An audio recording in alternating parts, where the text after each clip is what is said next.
Well, hello Las Vegas. Isn't this amazing? Thank you, Katrina. Thank you so much, Tonya, for creating this opportunity. It's fantastic. And I have come a long way from where I first made my first stage appearance. So I want to share with you some of the lessons I've learned along the way because, you know, we've had the amazing Nesta and Trey doing their work and Tonya working away in the background. Has everything gone perfectly? No, stuff happens and you learn from the stuff that happens. So that's what I want to share is some of the things that have happened to me along the way of being a professional speaker. But I'm going to start from a very young age. My first ever stage appearance wasn't actually a speaking appearance because I was 5 years old. But I was chosen to be the Virgin Mary. In the school tableau, my mother was so proud. I want you to picture the scene. I've got the blue shift dress, the white veil, and I haven't got to say anything, I've just got to hold the baby Jesus. And while everybody is singing carols and, you know, they're reading the lessons and everything. And then it gets to the stage where, I don't know why, this is a long while before the Lion King, but I had to lift up the baby Jesus. You know that moment? And my little 5-year-old hands are shaking, and everybody, all they can think about is, am I going to drop the baby Jesus? So this was one of my first lessons because, you know, the whole audience was holding its breath. And you've got to be aware of your hands as a public speaker because sometimes people are watching your hands and, you know, if you're holding that glass of water and it's shaking or the papers are shaking in your hand, they stop listening to you. They're watching the paper and the water. They're wondering if it's going over the electrics and there's going to be sparks. And so my first lesson, be aware of your hands and don't drop the baby Jesus, okay? It's a big lesson. Fast forward then 35 years, and I've been working for a number of years. In fact, I've been, by this stage, 20 years working in government service in the UK. And I've risen to dizzy heights. I started off doing technical work. I trained to be what in the UK is called a chartered surveyor. I valued property, and I valued property for government and for taxes. Please don't boo, particularly Elliot. I have you in my vision over there. And I've also become the technical expert on sewage treatment works. I know, people wouldn't shake my hands anymore. And so I was a little bit concerned that a lot of the people, actually I had a nickname at work as well. In head office, I was known as Lady Sludge. And so I was concerned that a lot of the guys didn't know how to do the work that they were doing and they were negotiating taxes, so it's pretty important they knew. So I decided to run a 3-day course on how to value a sewage treatment work. The sign-up rate was pretty good actually, but I couldn't do this all by myself. I had to bring in a couple of specialist other surveyors to work with me. And I thought, how can I make this a little bit fun? These guys are going to be a little bit tense when they come in because they're going to be talking about sewage for 3 days. You know. So my husband's a model maker, and I got him to make me a little swear box. And so after I'd done all the domestics and everything at the beginning of the course, I said, if anybody uses any swear words associated with sewage, I don't have to tell you what those might be, you have to put a pound in the box. Everybody relaxed. They thought it was really funny. Anyway. So I'm working with these 2 other guys. The next guy stands up. We'll call him Dave. That's because his name was Dave. And Dave hasn't quite entered into the spirit of the whole thing. And so about 2 sentences in, he goes, and when you're dealing with this, this is what happens. And I said, do you want to put a pound in the box? And he picked my little box up, threw it on the floor, and stamped on it. It killed the atmosphere. Everybody had been relaxed. They were kind of looking forward to the 3 days, and now they were worried. So what I learnt from that was use humour. I mean, Tonya uses humour so much. You've used humour amazingly today. There's been so much humour in the presentations, but sometimes it can go a bit wrong if somebody treads on it. So use humour with care. But people learn more when they're laughing, when they're relaxed. That's when they're going to remember stuff about you, what you're saying about them. You've made them feel good. So never be afraid to use humour. Just as a kind of a codicil to that one, I was running the same course in 3 weeks' time. So I went home to my husband and I said, could you make me another swear box? I'm not going to tell you what happened to the first one. So he said, okay. I said, but this time, could you make it out of Perspex and then cover it in cardboard so it looks like a cardboard box? He said, okay. I thought, well, this time, if he throws it on the floor and treads on it, he's going to sprain his ankle. I think he heard it go down on the table and there was no more trouble with the swear box. So my lesson 3 comes from this same event because I'm working with these 2 guys, Ron and Dave. Ron is a sweetheart. He's doing everything he can to make this good. You know, we've got these guys for 3 days. They're all professionals. They want to learn. And Dave, not so much the team player. So I get up and do my bit. And then Ron gets up and does his bit, does a really professional job of it. And then Dave gets up and the first thing he says is, you know what you've heard from these 2? Forget it, they're wrong. He's just killed the buzz, you know? And these people have come to learn. And now they're getting contradictory information. Well, somewhere like this, you know, some of the speakers have contradicted each other. That's fine, we're grown-ups. We're learning different stuff, that's fine. But in a training situation, that doesn't work at all. So, discuss the content with the co-presenters if you're training. You know, you've got to make sure you're all singing off the same hymn sheet. You don't want to confuse people, you don't want them getting angry. Dave definitely got them a bit angry. So my next lesson, we're moving forward again, not that much far forward, a few more years, and my boss, who's a bit of a joker, he's a really good public speaker, he still to this day does a lot of public speaking, he was invited to do an after-dinner speech to a dinner of surveyors. Now surveyors are predominantly men. When I became a chartered surveyor, 1% of membership were women, and the aspiration was 3%. It wasn't a big aspiration. So I knew I was going to talk to a big selection of men. Some of them would bring their women along, you know, and so it was a fairly formal event. And I thought, I've never done, well, you see, my boss has asked me to do the after-dinner speech. So I started getting books out to learn, you know, what can I learn about doing after-dinner speeches? So I learned this thing, you know, if you're a woman, don't wear long earrings, because they distract people. They dangle and then people are watching your earrings. And if you're a woman, don't wear black hose, pantyhose, because men are worrying about whether you're wearing stockings or not. I thought this is all really good advice. I need to listen to this. So, as it was my first speaking gig like this, I thought, well, I don't really want them to listen to me, so these are the earrings that I wore.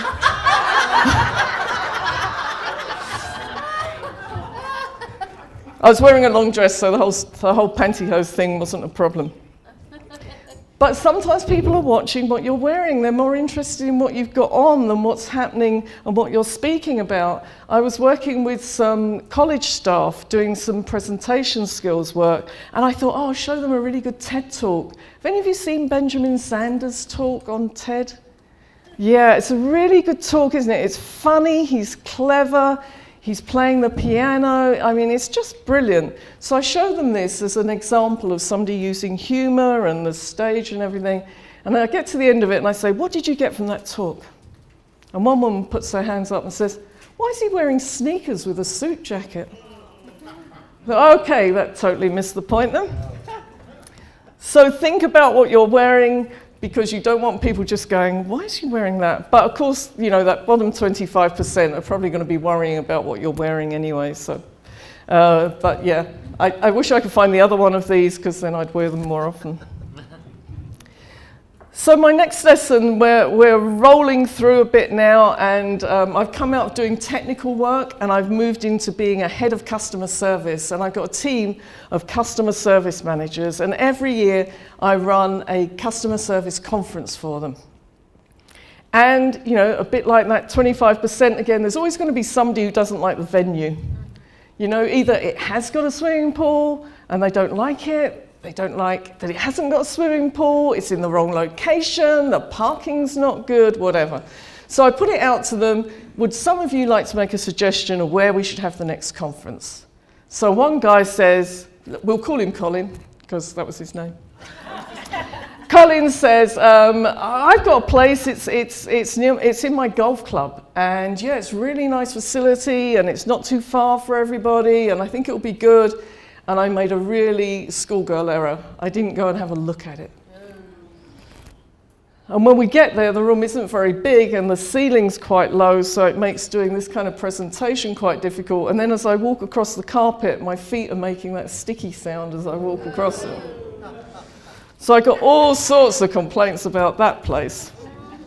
But also, I mean, sometimes you get to the venue, if somebody's brought you in to be the speaker, you might not have seen the room and it might be too big, so you're trying to move people in the way Tanya's moved everybody today, or it might be too small and it's a hot day and everybody's getting uncomfortable and you've got to suddenly make changes. So always check out your venue. Go and take a look at it and see what you can do with it. You know, is there a different way you can arrange it? Can you take tables out? Can you put tables in? Whatever you need to do. So lesson 5, you know, if it is your event, go and really check out your venue to make sure it's suitable. If it's not your event, still go and check out the venue because you want to know what you're working with. We move forward now. So I've been in central government for over 30 years. And I'd risen up dizzy heights. I've even gone beyond being Lady Sludge now. I've become a director in the civil service. Some of you might think I'm still Lady Sludge because I'm now working really for taxation purposes. And I've done really well. You know, when I walk to work, I can hear Big Ben sounding in the background. I'm walking through the park. I can see Buckingham Palace through my tears because I'm so miserable. I'm crying on the way to work. And I realize I've got to make a change. So after all these years and a really successful career in public service, I tap into my inner entrepreneur and I decide to make a big change. So I come out and, I don't mean I come out and, that would be a different story. I come out and I retrain as a cognitive hypnotherapist. I mean, who thought I was going to do that? Well, apparently some people did because I go, oh, I'm not really surprised. But I retrain, I'm a cognitive hypnotherapist, and I combine with 3 other cognitive hypnotherapists, and we set up a little company so we could offer our services into organisations. And we put together some training packages to offer out as well, and one of them was ironically called The Art of Happiness. And this company, which was a back office for a health service, asked us to run this for their team. And one of the women in the group that I was working with had never given a presentation, and she was very nervous, and she said, can I come with you that day and just see how you do it so I can learn from it? I'm like, well, okay. So it's a warm day, and we get up to where we're going to do this presentation, and I've taken my USB stick with me, and I've got a beautiful whole day's training on my stick. I'm ready to go, and at this time, there'd been a lot of security issues in the UK over data and transferring data. So you couldn't take your own laptop in. So you had to use somebody, they had to provide the laptop. So they provided the laptop, put my USB stick in, and it wouldn't accept it because there were problems then about security of other people's devices. So, okay, that's not going to work. Okay, well, I've emailed it to myself, so can you bring the email up? Oh, it's not connected to the internet for security reasons. Okay, now my nervous friend Celia by this time is kind of quivering in a corner, and I go, it's okay, I've got all my notes, I will use the flip chart. I'm going to go old school, I'm going to use the flip chart. So I get the flip chart up, and people are starting to come in, and they're starting to sit in the horseshoe, and I open up the flip chart, and the first page is already used, and the second page, the third page, the fourth page, it's all been used. So I think that's okay. I'll turn it over and I'll go from the other side. Somebody had already done that. I've got 2 sheets of flip chart left. A whole day of training and 2 sheets of flip chart. And it was a hot day. So check the equipment, find out whether you're going to be able to take your own laptop, take your USB stick with you. Something that I take with me now, and I don't know if you have it in the US, is Magic Whiteboard. Do you get Magic Whiteboard? Yeah. So it comes on a roll, it sticks to the wall with static, and then you can use whiteboard markers on it. The really fun thing to do is to get to the venue early, put it up on the wall before anybody knows, and the first time you write on the wall, people are screaming because they don't realize you put whiteboard up. So that's just a little tip, just for some fun. So check the equipment, take some alternatives with you, and just be ready to do your thing. I mean, if you're doing a presentation and you know your content, it doesn't matter, you just do your content, but with a day's worth of training, you're probably going to need some other stuff with you. Be prepared. So, this was my audience for the Art of Happiness. I mean, not literally, but honestly, as I looked around that room, that's what these people looked like. They were sitting in a horseshoe, they had faces like this. They were watching me struggling with the IT and everything, and then finally the last guy walks in. Do any of you know what Richard Bandler looks like? Yeah, big guy, grey hair in a ponytail, doesn't look too healthy. A guy walks into the room and he looks like Richard Bandler. And everybody looks over at him, and I get the feeling he's the alpha male, He's like the gorilla walking in. He comes and sits right at the front of the horseshoe and then half turns his back to me. I thought, this is going to be a long day. So I said, okay, so we're here to do the Art of Happiness, and what do you all want to get for the day? And there's a bit of a silence, and then he goes, we're known as the Happy Team. So I said, okay, but you're all come on this training? We haven't come, we've been sent. There was a staff survey and we said we weren't happy. Nothing to do with us, because we're happy. It was our team leader. Our team leader was the problem. They've changed the team leader. Now we're all happy. So I thought, I'm going to have to sacrifice one of my 2 sheets of flip chart here. So I go to it. And I say, okay, just tell me a few of the things that are issues that you've got. We're not happy with the management. We're not happy with this. So, I filled up the sheet of flip chart. And then I say, okay, so is it okay if we just park that for the day and carry on with the training, and perhaps you could learn some things today that would help you to spread the happiness that you already feel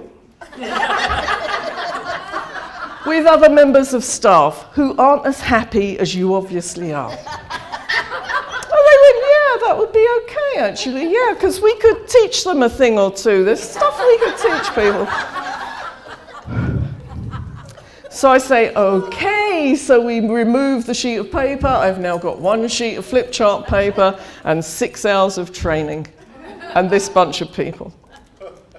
So my lesson, know your audience. The person who commissions you wants one thing, and then the people who come along want something else. And you've got to satisfy everybody. You've got to satisfy the person who's paying you, but you're going to have to work with these people in the room as well. So taking that time, particularly if you've got a whole day's training, to actually go through with them what would be most helpful for you to get from this session, rather than just, well, are you providing lunch today? Because that would kind of be the best thing. You've got to know some of that. So get to know who your audience are. The woman who came with me to learn how to do this, she never made a presentation. She was so nervous. She sat at the back, and on the way back in the car, she said, "I'm never doing that." So we're moving on now, and so I came out of the civil service in 2010, retrained, started doing my training, and in 2012, apart from meeting Paul, who's left the room now, I wrote my first book, Hot Women Cool Solutions, which was all about menopause and solutions for menopause. And I'd been told, that writing a book is a great way to get media attention, and it certainly is. So I thought, I'd seen a client one morning, I was sitting up in my office, it was about 10:30 in the morning, and I thought, I wonder how easy it is to get on the radio. So I went through my internet and I found the number for BBC Radio Cambridgeshire. And I looked at what the schedule was. There was a lunchtime show with a woman called Sue Dugan, and I thought, I don't know, I'm feeling a bit brave today, I'm just going to ring BBC Radio Cambridgeshire. So I rang up and I said, "Could I speak to Sue Dugan, please?" And they went, "Yeah, sure." What? Really? Okay. So, "Hi, Sue Dugan." "Hi, Sue Dugan. It's Pat Duckworth here. I've written this book called Hot Women Cool Solutions. I think it might be quite interesting to have a chat about it in your chat room and everything." She said, "Oh, Pat, this is amazing." She said, "Yeah, that sounds quite interesting. What's really interesting is I'm supposed to have a guest come in today to talk about alpaca farming."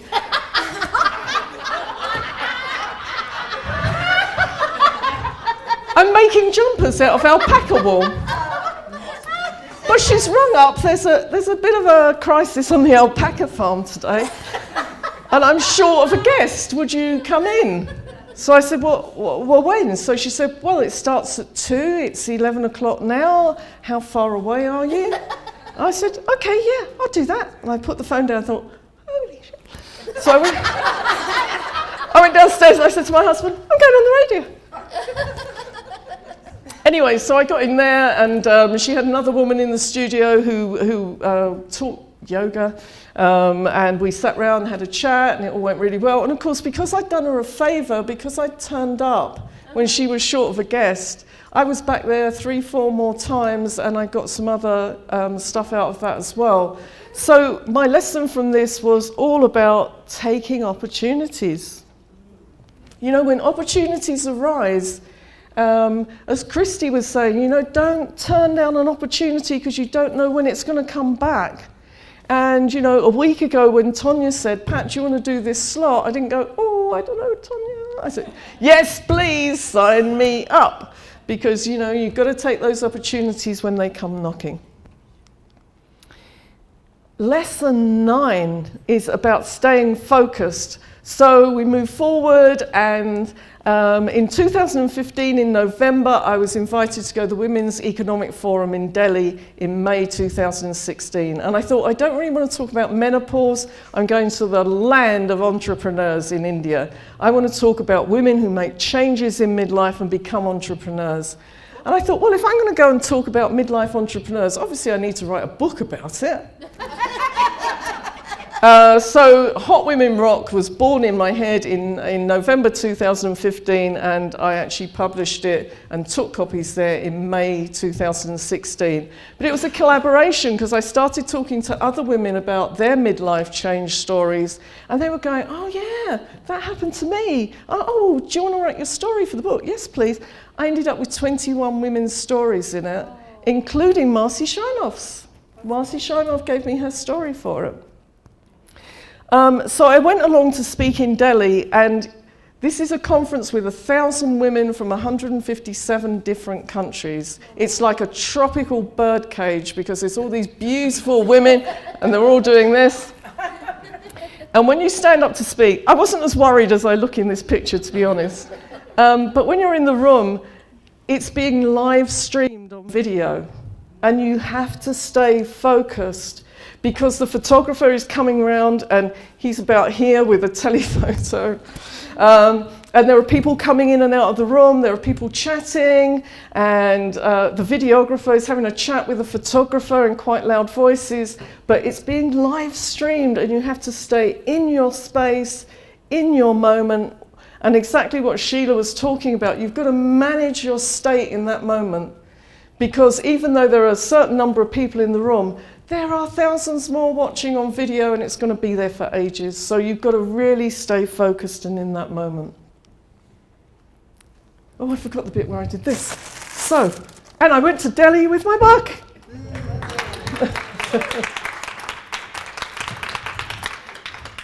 So my final lesson, I went back to Delhi again this year because I was receiving an award. I was receiving Iconic Women Creating a Better World for All. Yes!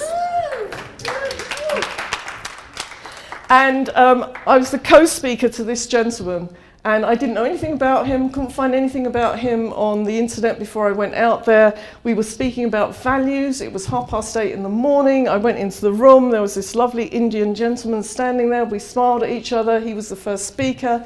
I'd got my whole presentation done on values. This guy turned out to be the lead police officer in the investigation of the assassination of Rajiv Gandhi. This is somebody to be talking next to about values, because his life was under threat, his family were threatened, and he had such strong values around justice and around truth that he took this particular gig of actually doing the investigation when loads of people had turned it down. And he stood there and he said, "I believe on the day that you're born, the date for your death is set. And you will not die before that day." And when they threatened my life, I said to them, "You can only kill me once. If today is the day, then so be it." And I've got to stand up and speak after him. So I wanted to really respect and acknowledge what he'd said in that session. So while I was sitting there listening to him, I was rejigging what I was going to say. And this happened several times during the conference because there were some amazing speakers there. So you have to be flexible, you have to respect and acknowledge other speakers, particularly somebody of this status who is saying something with so much truth in it. So I don't have anything that I'm selling you, but I do have, if you like, an offer for you.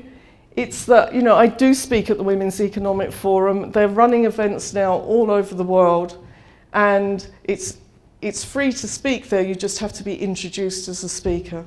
If any of you are interested in speaking, then please give me your cards. I'm happy to introduce you to the organizer. There is going to be an event in Vancouver later this year. There have been a couple in America, and it's a way to stand up. It's not a sales stage, it's about networking, making connection. There's some amazing women, and you can really get to know some people there.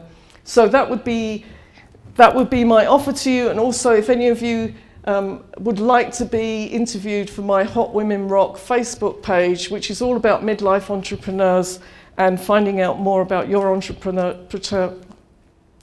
entrepreneurial journey, the job you do.